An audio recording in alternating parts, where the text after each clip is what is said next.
Thank you, Civil, for staying with News at Prime tonight. We continue our bulletin here. Deputy President David Mabuza has apologized to businesses and students writing exams for the inconvenience caused by load shedding.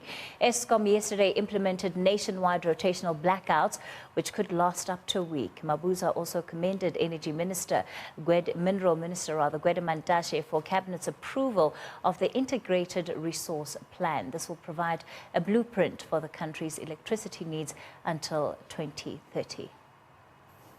But when it comes to the current load shedding, I think we must, on behalf of government, apologize to all businesses,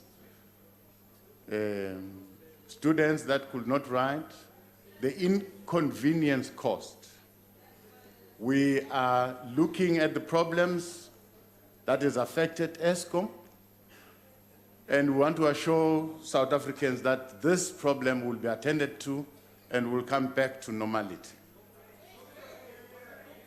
Of course, it must be stated that for the country to know that the capacity of our country that stood in yesteryears, that stood at 47,000 megawatts, that capacity has reduced to almost 35 megawatts.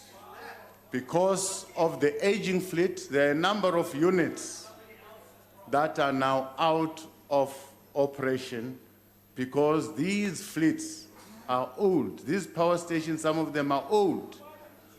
For instance, your Hendrina power station, out of 6 units that should be operational, functioning, only 2 units are working. The rest, they've reached their lifespan. That accounts for a number of power stations that are now old. We welcome the introduction of the Integrated Resource Plan by the Minister of Mineral and Energy. We take it that is the right step in the right direction that will inform the energy mix for the future of this country. The National Union of Mine Workers has also joined those who've condemned the latest blackouts. Let's get more from the union. I'm joined by the Energy Sector Coordinator, Paris Mashego. Thank you so much for your time tonight. Your union is represented at Eskom. You've got members who are part of the day-to-day operations at Eskom. Give us a bit of insight behind the scenes in terms of what the mechanical breakdowns that have led to this current situation and how long it will take to fix them. Thank you for giving us an opportunity to speak to the public. Thank you very much. We got a membership of 17,000 if we include Eskom and Rotec. So we are sufficiently represented. But on Tuesday, we had a meeting with the Standing Committee on the Appropriation Bill with the board. In that meeting, the board did not tell us anything about load shedding until we woke up on Tuesday. Then we were told about load shedding. They spoke about the broken down conveyor belt at Kusile. When we checked with our membership at Kusile, the branch leadership, they informed us that yes, it was true in the early parts of the morning, but in the afternoon it was already fixed, which is normal in a power station. 2, they are saying that there are boiler tube leaks. The boiler tube leaks were created by the board itself. You know what they do is that when they run out of coal, they use oil through the oil burners to burn the coal, which is an expensive exercise in the first point, and 2, it is damaging to the boiler. You will have tube leaks. That is what happened. And the issue of maintaining the plant, once again, they could not do maintenance. because you remember it was around the elections. They wanted us to go to the polls relaxed, and they were giving us some holiday. They've started to load shed again, but we don't think that they should have done so. We are saying as the NUM that this board, which was nominated last year when Cyril Ramaphosa went to Davos, has failed. They had 3 strategies: to clean up, to stabilize, and grow Eskom. They have cleaned up according to them because they said they removed people who are corrupt. But I can tell you that corruption is still continuing in Eskom. Secondly, they didn't stabilize because the primary energy cost has grown so much. The only thing that they are focusing on is to tell the public that they have an expensive workforce, which is not true. I want us then to just go briefly back into the cause of this current load shedding bout that we're experiencing. Are you saying that many of the mechanical problems that have been experienced at Medupi are then as a result of bad decision making, that these are self-inflicted problems that could have been avoided? It is bad decision making from management. They could have been avoided. Their interest is to unbundle Eskom. Their interest is not to save Eskom, because they are shutting down units in power stations, older power stations. We are saying that the life of those power stations has been extended for 10 years. There was money used to maintain them so that they can be effective in the next 10 years.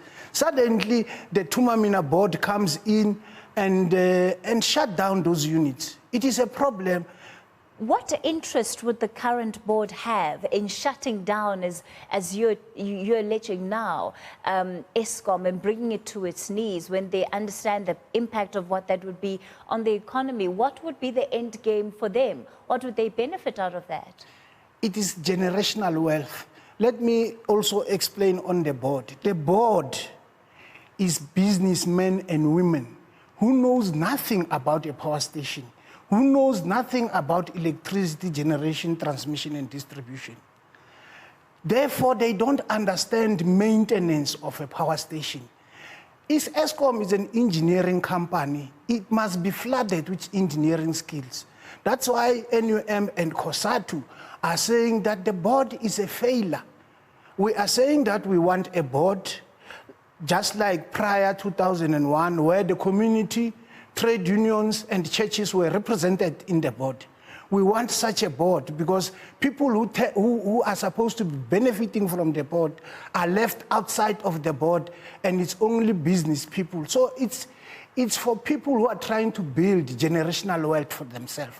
We think that the unbundled Eskom, those guys will be the first on the line to buy those unbundled power stations. Let's then talk about one of the big things. You spoke about the meeting that you had with the Standing Committee on Appropriations earlier on this week, and they told us that as unions you had quite a big list of grievances, especially where Eskom is concerned, lack of consultation, when one looks at the uncertainty around jobs.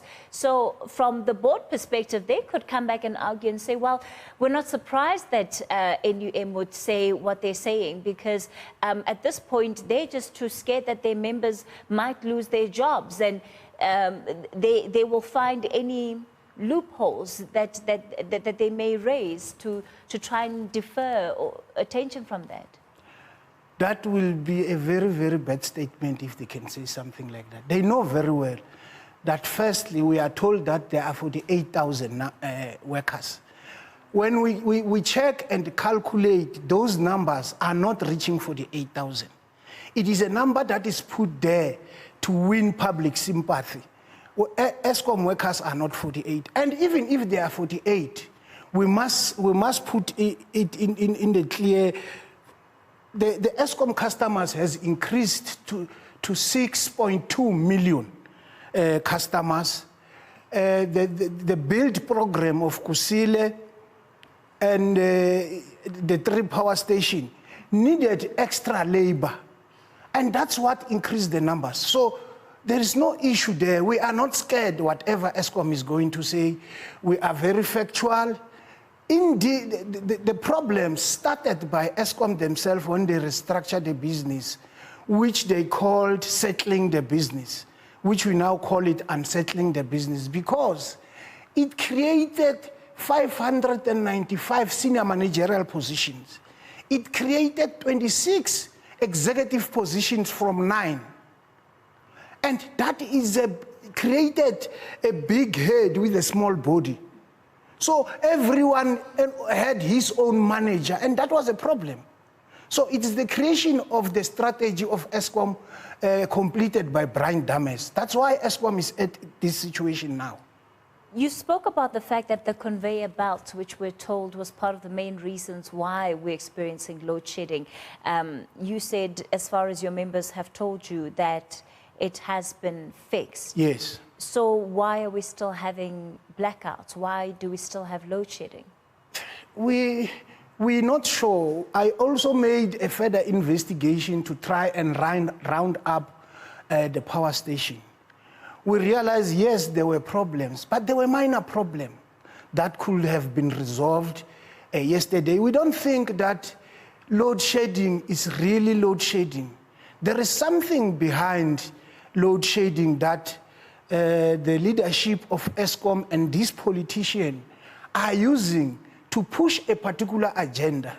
We don't have evidence. We are suspecting that that's what they're doing, because the plant shows that it's not, there is damage, of course, but it's not big.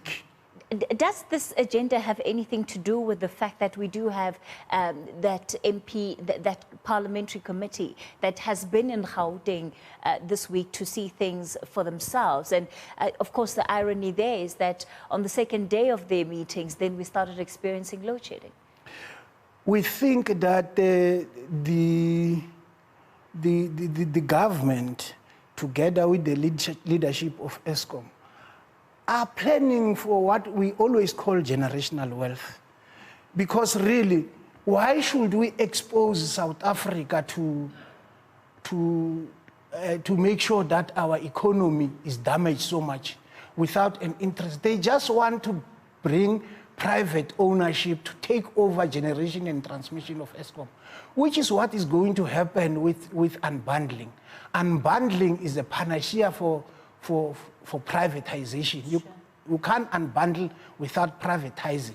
Let's leave it there for tonight. Thank you so much for coming in to studio. Paris Mashego is the head of energy and coordination for the National Union of Mine Workers. So that's a story we'll keep watching. 7:30, we're expecting to hear from Eskom CEO Jabu Mabuza. We'll take you live to that media conference. For now, let's take a short break. You're live on News at 5.